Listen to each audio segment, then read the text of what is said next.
রাজনৈতিক বিবেচনায় লাইসেন্স পাওয়া ব্যাংকগুলো এখন অর্থনীতির গলার কাটা।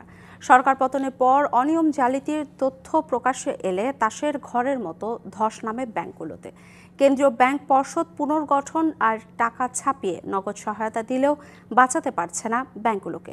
চেষ্টা চলছে লুটেরাজের চিহ্নিত করে সম্পদ উদ্ধারে। ব্যাংকাররা বলছেন, ডুবতে বসা এসব ব্যাংক সবল হতে সময় লাগবে কমপক্ষে 3 থেকে 5 বছর। আওয়ামী লীগ সরকারের দেয়া রাজনৈতিক বিবেচনার ব্যাংকগুলো থেকে লাভবান হয়েছে কেবল তৎকালীন ক্ষমতাসীনরা। চড়া সুদে আমানত সংগ্রহের নামে সাধারণ মানুষের অর্থ নজিরবিহীন লোপাট করে হাতে গোনা কয়েকজন ব্যক্তি, যে কারণে এখন তীব্র তারল্য সংকটে ভুগছে ব্যাংকগুলো। এর আগে 2013 সালে রাজনৈতিক বিবেচনায় 9টি ব্যাংক অনুমোদন দেয় শেখ হাসিনা সরকার। যেসব ব্যাংকে খেলাপি ঋণ ছাড়িয়েছে 86 থেকে 88% পর্যন্ত। এতে করে নগদ টাকার সংকটে আটকে গেছে সাধারণ মানুষের কষ্টের সঞ্চয়। 25 বছরের ওয়ারেন্টিযুক্ত দীর্ঘস্থায়ী দরজা প্রোটেক্টর, আধুনিক ও মজবুত দরজা।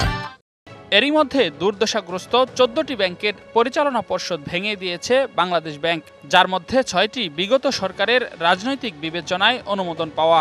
ছোট ছোট ব্যাংকগুলো এগুলো কিছু শেষ হয়ে যেত এবং এরা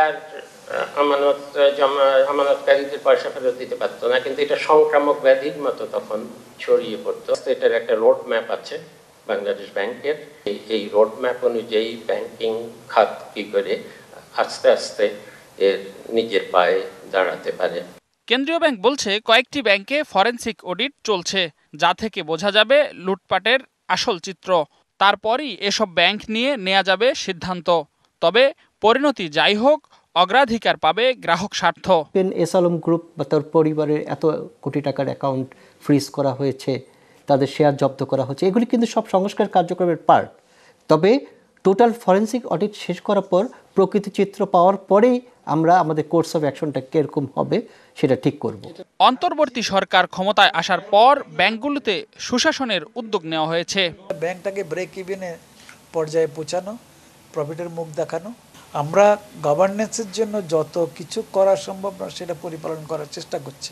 যদি বাংলাদেশ ব্যাংকের এই সহায়তা, গাইডলাইন এবং কঠিন বিষয়গুলো থাকে, তাহলে এই বছরের পরে ব্যাংকগুলো কিন্তু একটা নিজের পায়ের উপর দাঁড়াতে পারবে। ব্যাংকাররা বলছেন, আইন করে মুষ্টিমেয় মানুষকে ব্যাংক লুটের সুযোগ করে দেওয়ার নজির বিশ্বের আর কোথাও নেই। অভিযোগ আছে, পতিত সরকারের নির্দেশে লুটেরাদের হাতে জনগণের আমানতের টাকা তুলে দেয়া ও পাচারে সহযোগিতা করেছে সে সময়ে কেন্দ্রীয় ব্যাংকের গভর্নররা। রেদওয়ানুল হক, ডিবিসি নিউজ, ঢাকা।